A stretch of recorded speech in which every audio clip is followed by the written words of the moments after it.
Hello, good morning students. कैसे हैं आप सभी?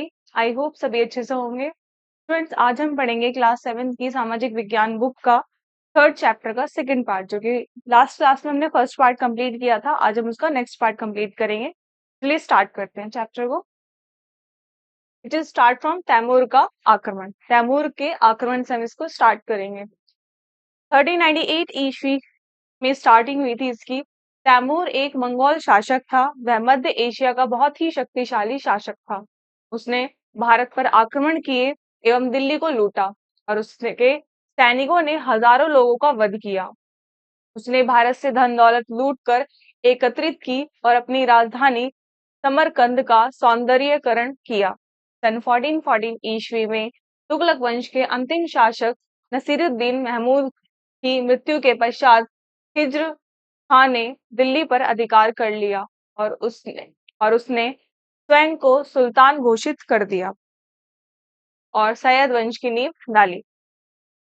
नाउ अब स्टार्ट होता है सैयद वंश, विच इज स्टार्ट फ्रॉम 1414 ईस्वी से 1451 ईस्वी तक चला। 1414 ईस्वी में हिज्र खान ने सैयद वंश की स्थापना की और इस वंश के शासकों ने मात्र 38 वर्ष की 1414 ईस्वी से 1451 ईस्वी तक इन्होंने सिर्फ 30 वर्ष की आयु में उन्होंने दिल्ली एवं उसके निकटवर्ती भागों पर शासन किया। 1414 ईस्वी में गद्दी पर बैठने के बाद खिज्र खान ने विद्रोहों को दबाकर अपनी शक्ति से वृद्धि की तथा प्रशासन के अनेक विभागों का पुनर्गठन किया और उसके पुत्र मुबारक शाह को भी विद्रोहों का सामना करना पड़ा, लेकिन वह योग्य एवं कुशल शासक न था। वह किसी पर भी विश्वास नहीं करता था और यही अविश्वास उसकी मृत्यु का कारण बना। 1444 ईस्वी में उसकी मृत्यु के बाद आलम शाह गद्दी पर बैठा और जिसने अपनी मर्जी से लाहौर तथा पीलापुल के गवर्नर बहलोल लोदी को सत्ता सौंप दी। लोदी वंश की बात करें तो लोदी वंश की जो स्टार्टिंग है वो 1451 ईस्वी से हुई और 1526 ईस्वी तक चली। तो ये सिकंदर लोदी है। तो लोदी शासकों ने सल्तनत को नियंत्रण में करने का पूरा प्रयत्न किया और उन्होंने विद्रोही गवर्नरों की शक्ति को भी कम करने की कोशिश की। जौनपुर राज्य के साथ चले एक लंबे संघर्ष के बाद अंततः लोदी शासक ने उसे इनके अधीन कर लिया और लोदी वंश के एक महत्वपूर्ण शासक सिकंदर लोदी ने पश्चिम बंगाल में गंगा घाटी के क्षेत्रों पर नियंत्रण कर लिया और उसने अपनी राजधानी दिल्ली से बदलकर आगरा कर दी। सिकंदर लोदी ने लोकप्रियता हासिल करने के लिए कई कल्याणकारी कार्यक्रम शुरू किए और उसने आर्थिक स्थिति को सुधारने के लिए मूल्य पर नियंत्रण तथा मूल्य कम रखने के लिए कोशिश की। सिकंदर लोदी के बाद इब्राहिम लोदी 1517 ईस्वी से 1526 ईस्वी तक गद्दी पर बैठा और लोदी अफगान सुल्तान से अतः वे अफगान सरदारों की राजभक्ति पर अधिक निर्भर थे, किंतु राजा की शक्तिशाली स्थिति को देखकर ये सरदार अधिक प्रसन्न नहीं थे। उनमें से कुछ ने विद्रोह करके अपने असंतोष को प्रकट किया और प्रमुख अफगान सरदारों ने इब्राहिम लोदी अंतिम लोदी सुल्तान का कड़ा विरोध किया और अंत में उन्होंने काबुल के शासक बाबर को भारत पर आक्रमण करने के लिए आमंत्रित किया और इनकी मदद से बाबर ने 1526 ईस्वी में पानीपत के मैदान में इब्राहिम लोदी को पराजित किया। इब्राहिम लोदी युद्ध में मारा गया और इस प्रकार भारत में लोदी वंश का अंत हो गया और बाबर ने भारत में एक नए राजवंश की स्थापना की जो मुगल वंश के नाम से प्रसिद्ध है। दिल्ली सल्तनत के पतन के कारण कुतुबुद्दीन ऐबक द्वारा स्थापित दिल्ली सल्तनत 300 वर्षों के अंदर ही समाप्त हो गई और इस दौरान इस पर 5 अलग अलग राजवंशों ने शासन किया और इस सल्तनत के पतन के मुख्य कारण निम्न थे और इन सुल्तानों ने शक्ति के बल पर विजय पाई थी। वे यहाँ की जनता का विश्वास तथा दिल कभी भी नहीं जीत सके और अधिकतर सुल्तान विलासी अयोग्य तथा कमजोर थे तथा उनके सरदार भी उसके प्रति वफादार नहीं थे।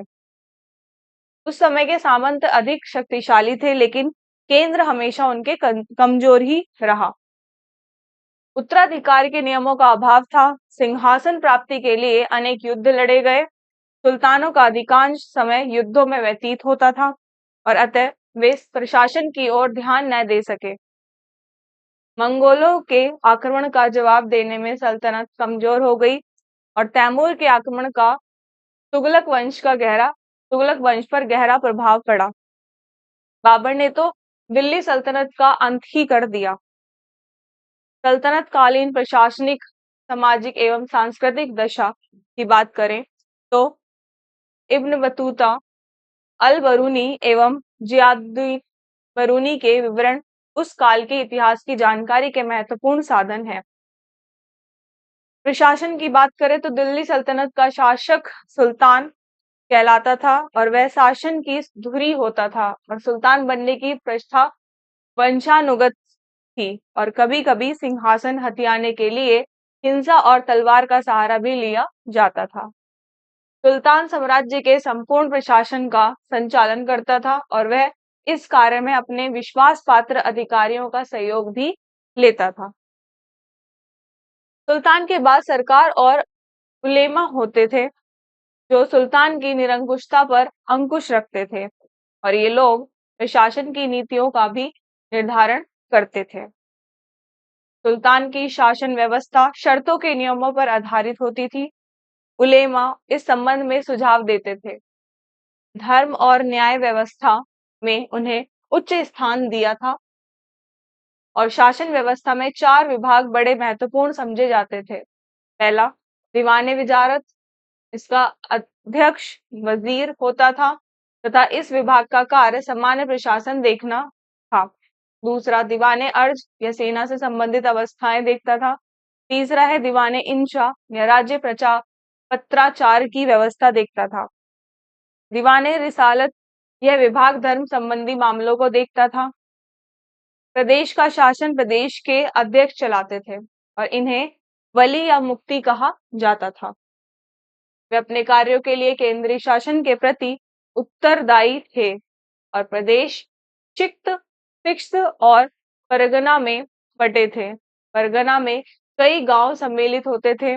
परगना का शासक आमील कहलाता था और गांव प्रशासन की सबसे छोटी इकाई गांव ही थी। गांव का मुखिया मुकद्दम कहलाता था।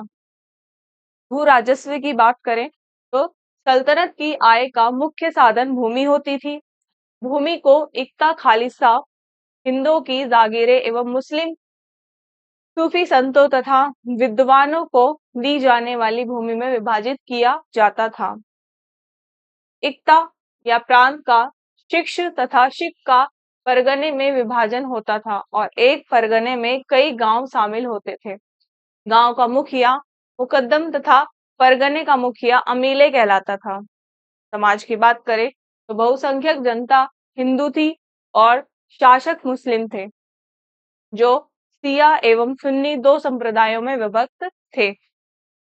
राज्य में हिंदुओं को कोई भी सरकारी पद नहीं दिया जाता था तथा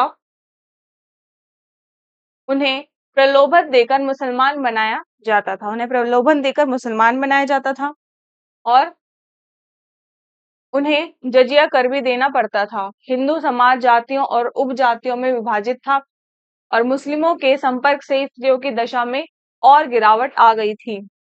पर्दा तथा बहु विवाह, बाल विवाह आदि उनकी निम्न दशा के कारण थे। अनेक सरदारों तथा सुल्तानों का चरित्र भी निम्न स्तर का था। तुर्क शासकों ने इस काल में इस्लाम धर्म का खूब प्रचार और प्रसार किया। अनेक लोगों ने इस्लाम धर्म को अपना लिया था। हिंदुओं पर जजिया कर लगाया जाता था और इस काल में शैव, वैष्णव और जैन धर्म का भी बोलबाला था। भाषा एवं साहित्य की बात करें तो भाषा एवं साहित्य में सल्तनत काल में सरकारी कार्य फारसी भाषा में किया जाता था। विद्वान हिंदुओं की भाषा संस्कृत थी। अनेक प्रादेशिक भाषाएं भी प्रचलन में थी और अनेक संस्कृत ग्रंथों का अनुवाद प्रादेशिक भाषाओं में किया गया। उस समय उर्दू भाषा का विकास हो रहा था जो अरबी और फारसी भाषा का मिश्रित रूप थी। कालांतर में यही भाषा जन सामान्य की भाषा बनी। कला तथा स्थापत्य की बात करें तो कला और स्थापत्य में इस काल में जिस कला और वास्तुकला का विकास हुआ उसे हिंदू एवं मुस्लिम वास्तुकला कहा गया। सुल्तानों ने भारतीय शिल्पियों को नई कलाकृतियां बनाने के लिए लगाया और उनसे नई नई इमारतें बनवाई गईं और इस काल में दिल्ली में बनी कुबुतुल इस्लाम मस्जिद, अलाई दरवाजा और कुतुब मीनार भी थी। कुतुब मीनार सूफी संत कुतुबुद्दीन बख्तियार काकी को समर्पित थी। अलाउद्दीन खिलजी ने सीरी नाम से नई राजधानी बसाई और यह कुतुब मीनार से कुछ ही किलोमीटर की दूरी पर थी। कुतुब क्षेत्र में प्रवेश के लिए उसके द्वारा निर्माण करवाया गया और दरवाजा अलाई दरवाजा कहलाता है। तुगलकाबाद नगर का निर्माण गयासुद्दीन तुगलक ने कराया एवं फिरोज शाह तुगलक ने फिरोज शाह कोटला बसाया। गयासुद्दीन तुगलक का मकबरा स्थापत्य की एक नई शैली में निर्मित है जो अष्टभुजा का है और लोदी सुल्तानों के मकबरे बागों में बनाए गए और इस काल की इमारतों के बनाने में सही अनुपात पर कोई गौर नहीं किया गया है। पत्थरों तथा ईंटों से निर्मित इमारतों में भव्यता का अभाव है। मेहराब और गुंबद उनकी प्रमुख विशेषताएं हैं। कुश कुशक्ति द्वारा उन्हें अलंकृत किया गया है तथा उनकी दीवारों पर कुरान की आयतें उत्कीर्ण हैं। ये था स्टूडेंट्स आपका चैप्टर। आई होप आपको ये चैप्टर बहुत ही अच्छे से समझ आया होगा। नेक्स्ट क्लास में नेक्स्ट चैप्टर पे डिस्कस करेंगे। Thank you so much.